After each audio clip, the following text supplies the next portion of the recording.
Assalamualaikum warahmatullahi wabarakatuh.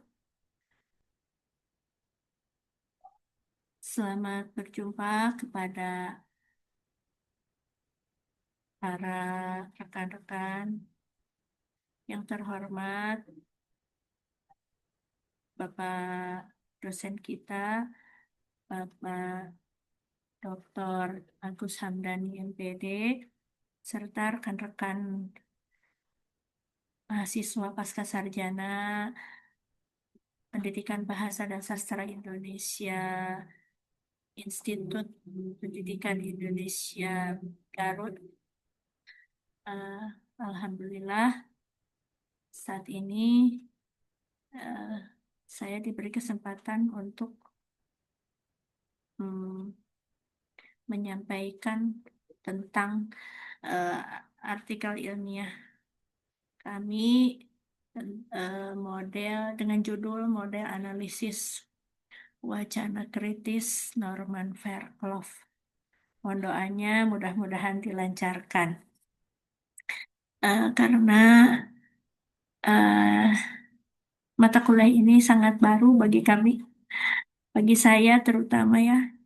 Eh, saya ucapkan terima kasih kepada Bapak dosen yang telah memberikan hal-hal baru dalam hidup saya. Eh,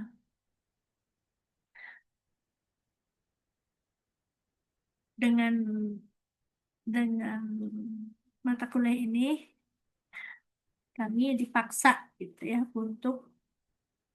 untuk ya mengupgrade diri gitu. Jadi harus belajar dan belajar lagi.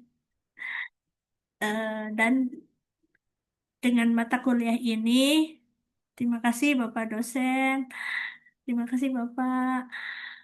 Dengan mata kuliah ini, kami diajarkan untuk tidak polos-polos amat dalam menyikapi suatu teks, suatu wacana. Tidak hanya dalam bentuk tulisan, ada bentuk eh, video, film, dan sebagainya. Sehingga kita diharapkan untuk tidak mudah termakan berita-berita bohong atau hoax, ya. Nah, eh, mari kita mulai saja analisis wacana model Norman Fairclough. Ya, saya bagi teks dulu ya. Bagi atau sudah ya? Belum. Bentar. Nah, bagi ini ya.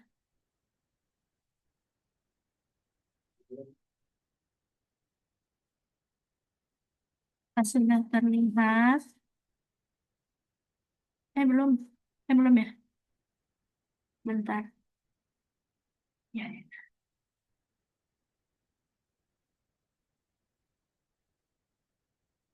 Hmm,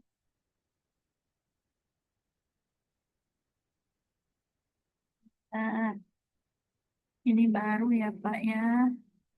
Jadi share screen saja saya tuh harus belajar dulu. Mana ya?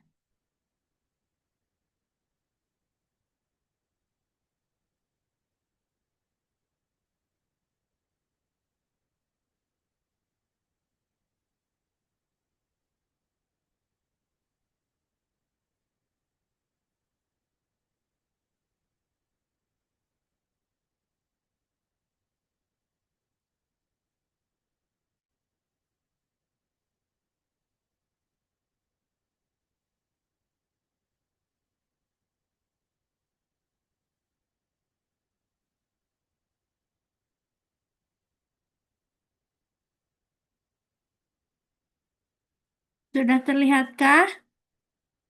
Belum ya? Mana dong?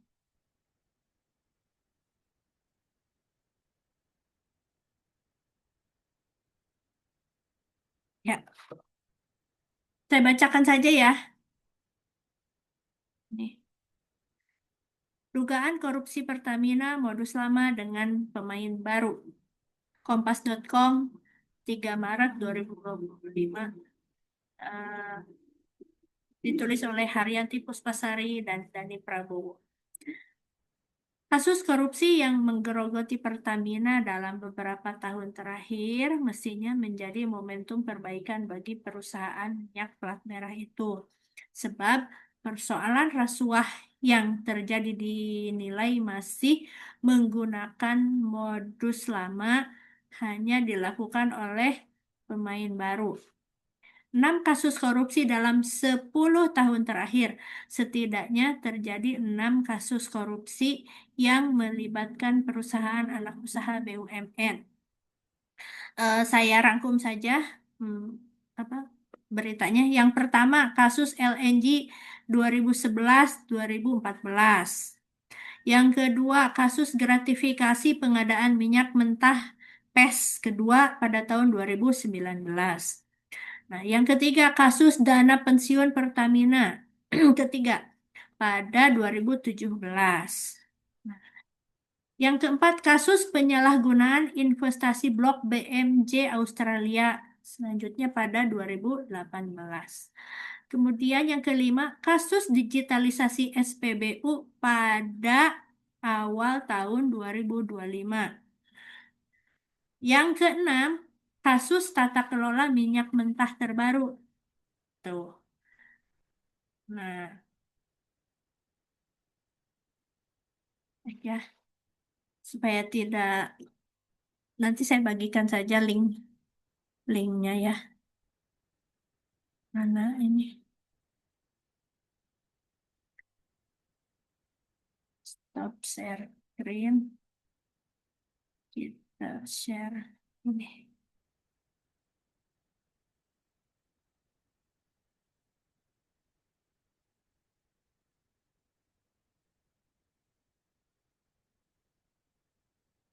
Ya, ini ya, eh baiklah. Berikut saya sampaikan latar belakang dari artikel ini. Yang pertama, korupsi Pertamina menunjukkan masalah sistemik. Sistemik itu artinya yang tersusun, tidak bisa dilakukan oleh satu komponen saja, tetapi ada keterkaitan, ada kerjasama dengan yang lainnya, sehingga menjadi satu sistem, gitu ya. Tidak bisa dilakukan oleh sendiri-sendiri, tetapi ada take and give, ada penerima, ada pemberi, ada ada supply and demand, ada permintaan, ada yang memberikan peluang. Ya. Nah, yang kedua latar belakangnya itu Kompas menyoroti 6 kasus korupsi 10 tahun terakhir. Nah, kemudian berikutnya bahasa media berpengaruh pada opini publik. Tentu ya, eh, media itu berperan penting dalam menggiring opini publik.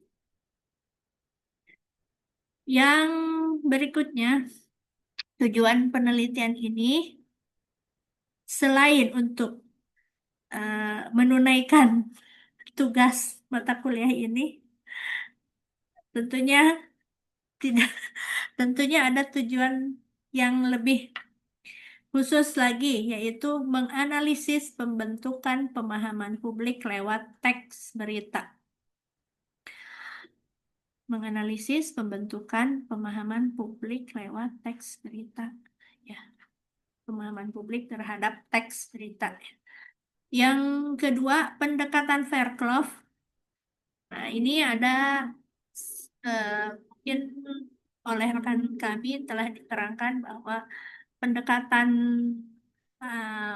teori ini ada tiga dimensi besar yaitu teks, praktik diskursif, dan praktik sosial. Teks, kemudian diskurs praktis, dan sosial praktis. Ya. Yang ketiga, mengkaji hubungan bahasa, kekuasaan, dan ideologi. Gitu. Apakah ada hubungannya antara bahasa dengan kekuasaan dengan eh, ideologi? Mari kita bahas bersama. Ya. Nah, tadi sudah disinggung bahwa model Fairclough ini mempunyai tiga dimensi. Yang pertama teks. Stuk, Teks itu struktur bahasa dan representasi. Struktur bahasa itu memulai dari apa susunan bahasanya, kata, tentang apapun tentang hal yang tertulis di dalam teks itu, ya. Yang kedua, praktik diskursif nanti akan diterangkan. Praktik diskursif itu produksi dan distribusi wacana. Nah, teks ini diproduksi oleh siapa dan bagaimana, kemudian didis- didistribusikannya melalui apa dan bagaimana, gitu ya. Dan yang ketiga, praktik sosial, konteks budaya, sosial, dan politik. Budaya yang berkembang saat teks ini disampaikan itu seperti apa? Itu konteks ya.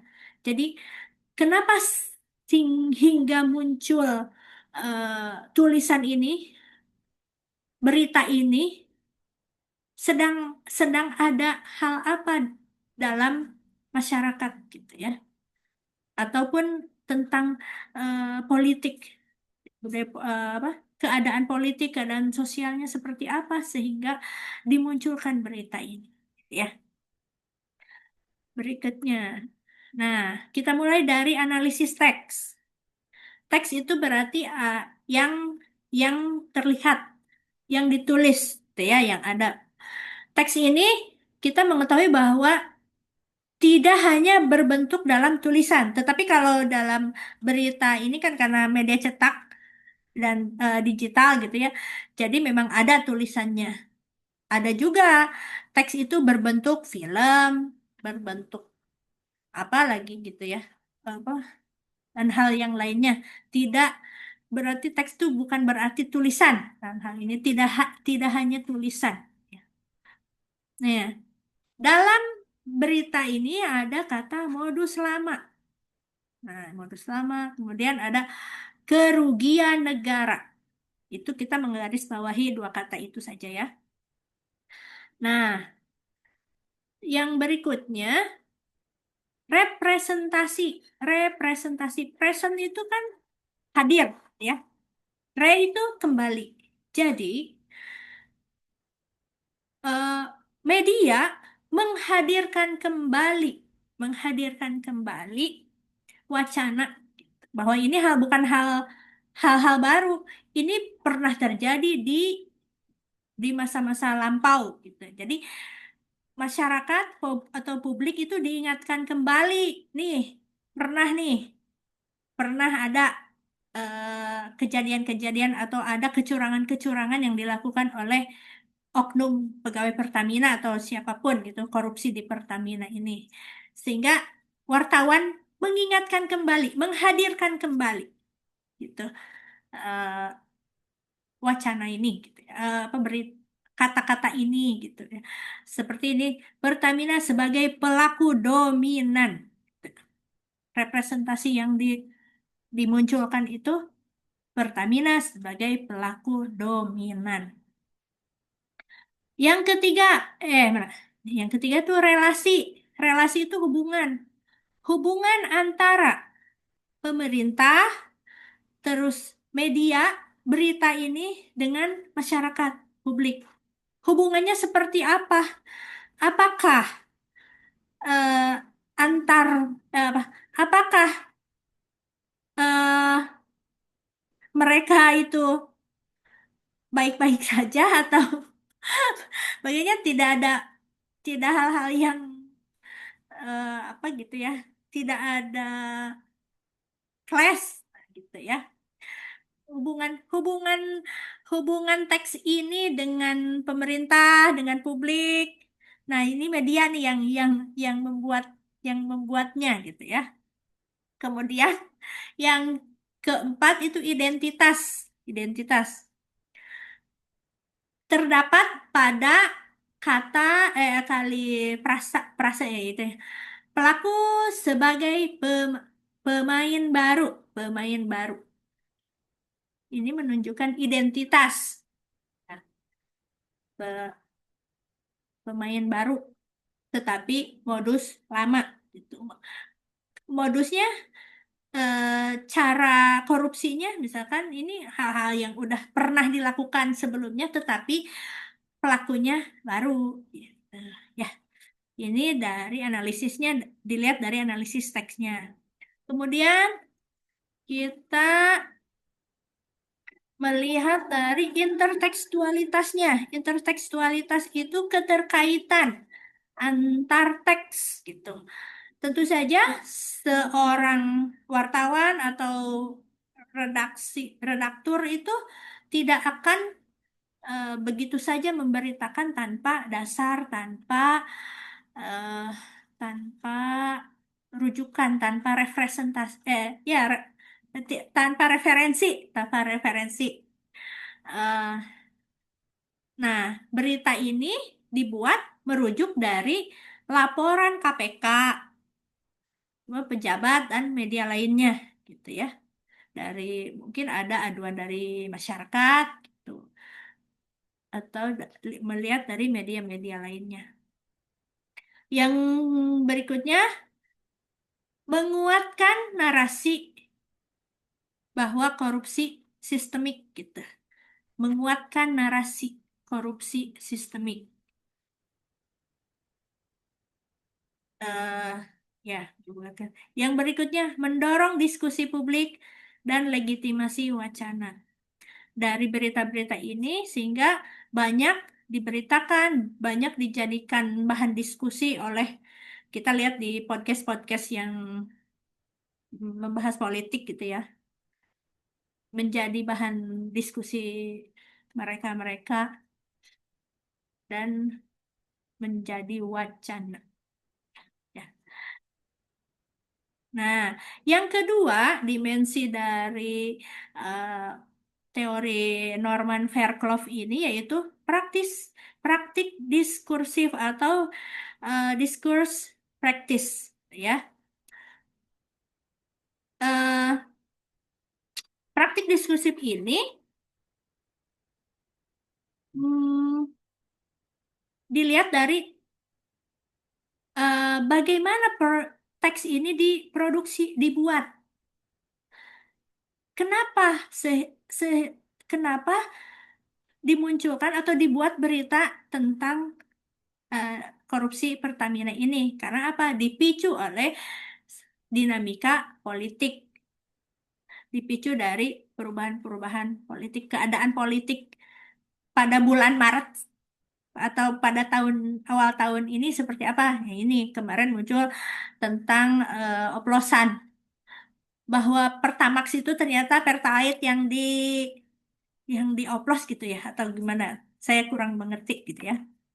Dan yang kedua itu distribusi. Nah, yang kedua distribusi. Dan bagaimana teks ini, berita ini disebarkan, didistribusikan, yaitu melalui Kompas.com dan media sosial lainnya. Gitu ya. Kita kan melihat berita ini tidak hanya di Kompas saja, ada di media-media lain dan sangat viral gitu. Ya. Kemudian yang ketiga, bagaimana respon publik dari berita-berita ini sehingga menimbulkan berbagai komentar dan menimbulkan desakan reformasi, gitu ya. Banyak demo dan sebagainya, micu demo. Ya. Dan berikutnya, yang ketiga, dimensi ketiga itu praktik sosial. Jadi, eh, da- dari teks dulu, kemudian bagaimana dibuatnya, dan kemudian bagaimana masyarakat gitu, masyarakat meresponnya dan sehingga menyebabkan ingin gini, ideologi apa yang ingin disampaikan untuk masyarakat gitu, ya. Nah, dalam teks ini media mendorong atau menyampaikan gitu ketidakpuasan terhadap BUMN, ya, karena media atau sebagian besar masyarakat tidak puas dengan BUMN, maka muncullah berita ini, ya. Tadi dari diskurs diskurs praktisnya pembuat beritanya, gitu ya. Eh, Mungkin ada, bukan mungkin, ah, merasa tidak puas dengan kinerja BUMN, dan meskipun bahasa yang disampaikannya tidak eh, tidak sarkas gitu ya, atau apa gimana. Sebagaimana kita ketahui bahwa Kompas.com ini karakteristik berita-beritanya itu eh, aman. Aman tuh tidak tidak ekstrim menyinggung penguasa, ya. Karena apa itu, sehingga sehingga jarang mendapatkan gugatan gugatan, ya. Lain halnya dengan media-media yang lebih frontal gitu, lebih keras menentang menentang atau mengkritisi pemerintah, sehingga membuat investigasi sendiri gitu, sehingga ketika berita apa media-media yang lainnya memberitakan suatu hal itu aman-aman saja, tetapi media itu malah membuat investigasi sendiri dan em, menyangkal atau ya lebih memperlihatkan hal yang sebenarnya, atau lebih menyerang, atau lebih apa ya, lebih, bukan mendiskreditkan, memperlihatkan kenyataan di balik berita-berita yang dianggap lebih apa namanya, normatif gitu ya. Yang kedua, tuntutan akuntabilitas dan reformasi. Jadi dari media, dari apa, dari berita ini, jadi ideologi yang ingin disampaikan. Jadi maksudnya masyarakat yang diingin, yang yang apa, kejad bukan itu, masyarakatnya diharapkan gitu melakukan tuntutan akuntabilitas dan reformasi gitu. Jadi masyarakat didorong, sosial gitu, di publik itu didorong untuk melakukan tuntutan akuntabilitas dan reformasi dari BUMN ini. Yang ketiga, media sosial sebagai ruang partisipasi. Nah, ya, sekarang adanya ke- kebebasan berpendapat gitu, dan media sosial yang sudah sangat berkembang, sehingga masyarakat itu lebih mempunyai ruang untuk menyalurkan aspirasinya, berpartisipasi dalam mengemukakan pendapatnya. Ya. Yang berikutnya, harapan akan transparansi dan keadilan. Ya, tentu hampir sama dengan yang tadi, ya. Tentu semua orang pun ingin transparan, minta minta pemerintah atau minta penguasa apa BUMN ini melakukan transparansi dan keadilan, tidak adanya, tidak terlalu, tidak melakukan hal-hal kecurangan, tidak melakukan kebohongan kepada publik, ya. dengan seadil-adilnya, ya. Temuan utama dari teks ini yaitu pertama, bahasa membentuk narasi negatif tentang Pertamina. Dengan tadi ada kata-kata eh, yang mana nih? Yang ini ya. Mana nih? Nah, modus lama ke negara, kerugian negara. Pertamina itu merugikan negara gitu. Artinya berarti kan namanya merugikan, hmm, konotasinya kan mm, negatif gitu ya. Kemudian pelaku dominan, pelaku yang dominan, pelaku utama, bukan pelaku utama, yang dominan, yang berperan penting gitu ya. Ini apa? Praktis. Kemudian, nah, yang kedua, wacana media mendorong keterlibatan publik tentu ya. Media berperan penting mendorong keterlibatan publik dalam hal ini gitu, dalam segala hal gitu. Kalau tidak diberitakan, tentu publik belum tentu ini bisa tersebar luas ya ke, ke publik, sehingga masyarakat merasa aman-aman saja atau baik-baik saja, dan atau tidak bisa memberikan, eh, meskipun ada keluhan, dia tidak tidak berani mengungkapkan gitu ya keluhannya.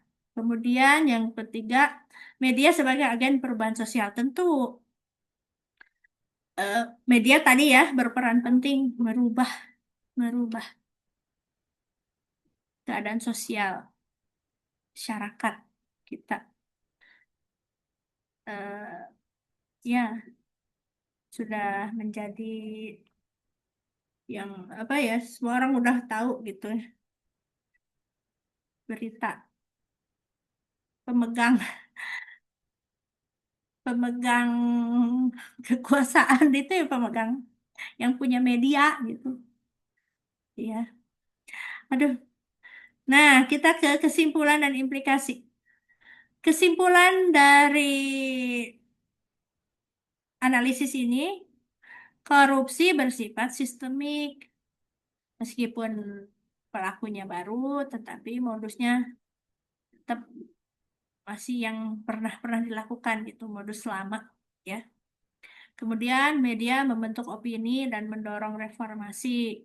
Ya, yang tadi. Kemudian perlunya kebijakan BUMN yang transparan dan akuntabel. Ya, berarti ini yang korupsi bersifat sistemik, pelaku baru dan modus lama itu merujuk apa?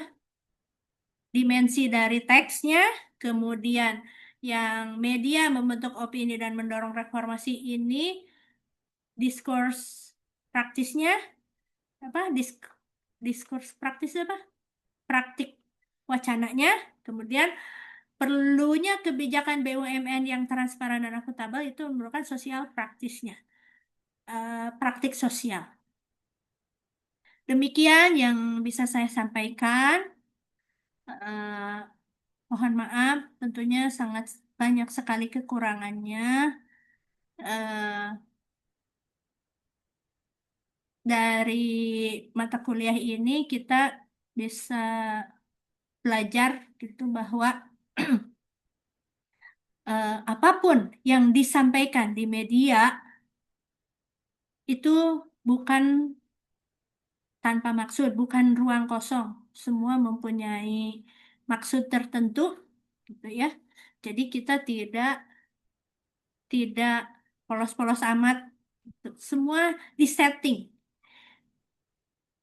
semua disetting maksudnya apa gitu. Sehingga sebetul kata dosen kita bahwa apabila kita belajar ini, kita tidak tidak akan mudah termakan hoax, gitu ya.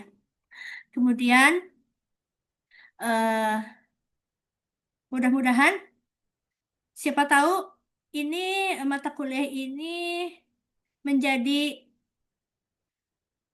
menjadi gerbang gerbang penutup ini dari kuliah kita karena eh, bisa jadi di antara kita dan rekan-rekan ada yang mengambil penelitiannya dengan analisis wacana kritis, sehingga ini menjadi mata kuliah yang berperan penting dalam kelulusan Anda di pasca sarjana ini gitu. Biasanya bagi orang-orang yang tidak punya banyak waktu untuk mengambil sampel data dan sebagainya di luar atau segan untuk ber berhubungan dengan banyak orang gitu, bisa dilakukan ini. Yang introvert bisa melakukannya di kamar, di rumah gitu, dengan dengan dengan model ini gitu.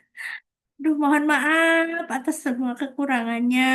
Mohon maaf apabila banyak kesalahan dari kata, sikap, dan sebagainya. Assalamualaikum warahmatullahi wabarakatuh. Ya, mana ya?